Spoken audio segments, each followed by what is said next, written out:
Collar. That is a bitchin' collar. That is pimp. That is pimp.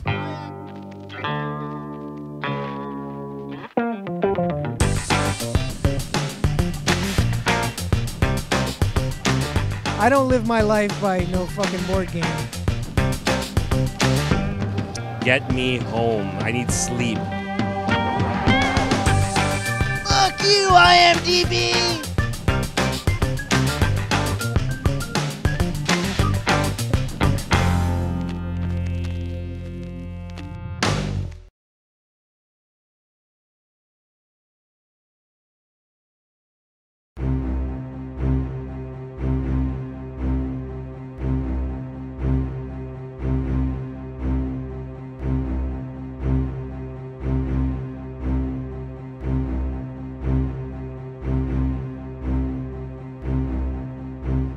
So once again, we're at a convention in Toronto. Have to stop by my good friend David Paya's booth and check out some of the great jackets. As you can see, we're wearing.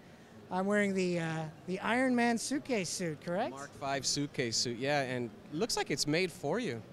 Wow, I'm impressed at how well you fill it out. I'm a modern day Tony Stark. Yes, I am. I have that millionaire look. I do. I am a day drinker, so that might have something to do with it. We're gonna edit that out. So anyways, Dave, you're wearing a new piece from the Star Wars line, correct? Yeah, we have been licensed by Lucasfilm for all 6 Star Wars movies. So this is the first introduction. What this basically is, it's an Empire racing jacket. It's heavily influenced by some of the designs seen in A New Hope, particularly the mustard ceremonial jacket that Luke Skywalker wore. So based on that influence and design, we took it, made it in white leather with black stitching, with the Empire logos on the shoulder, and we've also got a black version in reverse with the logo there as well. And these are the first releases from the line. And now, as you probably know, fans of the show and people watching, we leaked this to you last year. So you guys know, and you got it here first, that we had this Star Wars license. So now what's in the pipeline is our flagship products. We're mostly known for our quote-unquote movie replicas. So just imagine how cool would it be? I'm not confirming this, but how cool would it be to see Stormtrooper leather suits, Darth Vader leather suits, Boba Fett, Jango Fett. Now, what about a Slave Leia bikini, full leather suit? Not a bikini, but I don't know if that would work. That's not up to code. No. A full leather suit based on that design. How cool would that be? So in there's something. I'm not going to confirm or deny anything, but in there's something. And obviously we're going to take advantage of the reputation we have for the movie replicas and really push the barrier, really push our skills with Star Wars. I mean, there's a lot to do. The movie replica aspect is something that we dedicate a lot of our resources to, and you know, it's coming with Star Wars, with you know, the Batman Begins suit that we just released. There's the full one right there. So yeah, we're just keeping the same philosophy of product going on and on. It works. It works. That's fantastic. Now, I know Ken's been itching to talk about this beautiful outfit right here, the Joker Goon jacket. Ken, how do you feel in that? I feel sexy, okay? And that should be David Paya's slogan. Jackets to make you feel sexy. It actually is my slogan. It is. Oh, it's actually on the sign right over there. I didn't. Sorry. Over the last year, there's been a ton of requests to bring this back. I mean, an overwhelming amount, be it the Goon jacket or the Bruce Wayne TDK motorcycle jacket. So both of these are coming back. And we're also coming back with a, let's call it politically correct price point. I want to be able to do this so that anybody who wants it just has to be able to get it like that. An easy purchase, don't think twice about it. We're really going to come out with a price point that's, again, politically correct. So the website where they can check this out? As always, www.udreplicas.com. You can give us a call. Sizing is always the most important thing. Take your measurements, give us a call. Speak to me directly, David, 905-223-5818. All of our size charts are on the website. Don't just guess at your size. That's the most important aspect of your purchase. Make sure that you take measurements and give me a call. www.udreplicas.com. There you go. Well, there you have it. Well, this has been a great interview.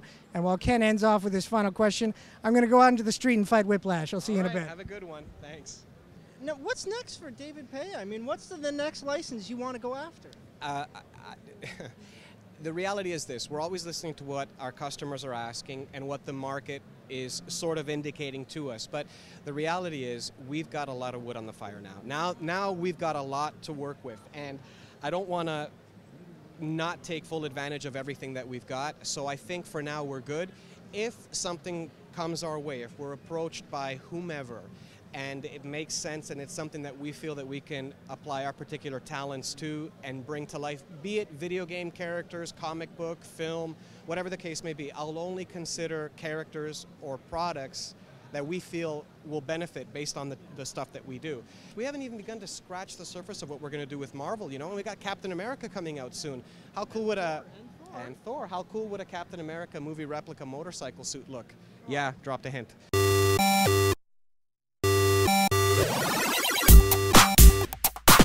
We're here with Robert Maillet.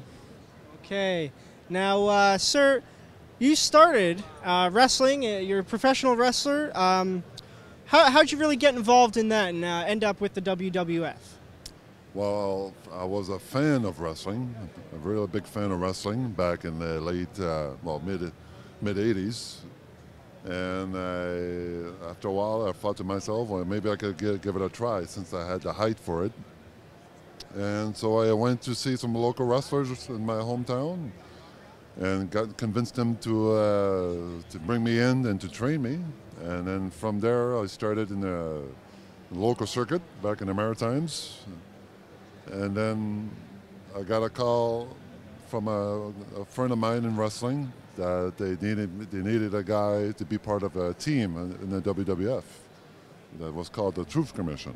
We'd spent 4 months in Memphis, Tennessee for the USWA, Jerry Lawler's promotion. And then we got a call to be part of the roster. Now, the film work, I mean, how'd you really get into that? Well, through wrestling contacts. It was 300 was filmed in Montreal. And they needed a big guy to play the role of the Uber Immortal. So some of the stuntmen from Montreal knew a wrestling promoter, Jacques Rougeau, used to be the Mountie. And Jacques thought of me immediately and gave me my contacts to them and got the call the next day and flew me over to Montreal to do the audition and got the gig, and got the job. So so I've been very privileged, very grateful to Jacques for sure. That started my film career for that. On the set of Sherlock Holmes, it's a big story that you knocked out Robert Downey Jr. by accident. What happened? I mean, and I heard that you had felt worse than he did. Well, of course, I don't want to hurt anybody, especially Robert Downey. It was just an unfortunate accident. It was during a fight scene at the boatyard, actually. He's supposed to block my punch, but he forgot. It's a simple accident and hit him right in the chin. And he went down. He was still conscious, but he was barely, he was a little dizzy. And a lot of people on set thought it was part of the fight. Until they realized when they saw blood coming out of his mouth, it was a different story. And but it turned out he was cool with it. He was okay. He only had stitches inside of his mouth. We finished our scene, brought him to a hospital where he got some stitches, and the next day he was very nice, very classy. Came to my trailer and gave me a bottle of champagne and a nice card, saying. So he was a pretty classy guy to do that. Very cool. So, is there anything coming up that you'd like to plug to the fans out there? Well, there's a couple projects, 3 of them actually. I just did. The first one is called The Big Bang. It's a small movie. It's got a kind of a detective story, like a neo-noir film. It stars Antonio Banderas and Sam Elliott. I hire Banderas to look for a missing stripper. So it's awesome. The next one is called Immortals, and I play the Minotaur. I fight. It stars Mickey Rourke and Henry Cavill, which has just been cast as Superman. And the third one I just did up north in Collingwood. It's called Monster Brawl, and it's a mix of horror and wrestling and comedy. Yeah, did you play Frankenstein? I play Frankenstein. I do, and it's all 8 classical monsters fight it out in the ring, to fight it out to the death. All right, I'll be looking forward for all three of those. Now, Andrew just has a question, okay? Just one last question. Now, this is kind of going back to how you mentioned with Robert Downey Jr. Who would win in a fight, Robert Downey Jr. or the Jackal? It's a good question. They're kind of really similar size. Yeah, but Robert Downey has like 4 years of kung fu in him.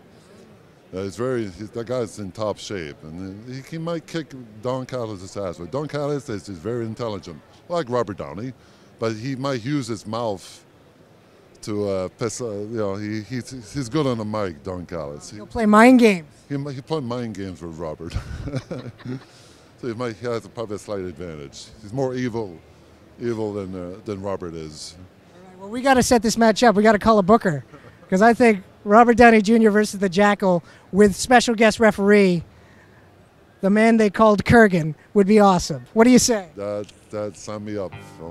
Sign me up. I want to see it. I want to see it happen.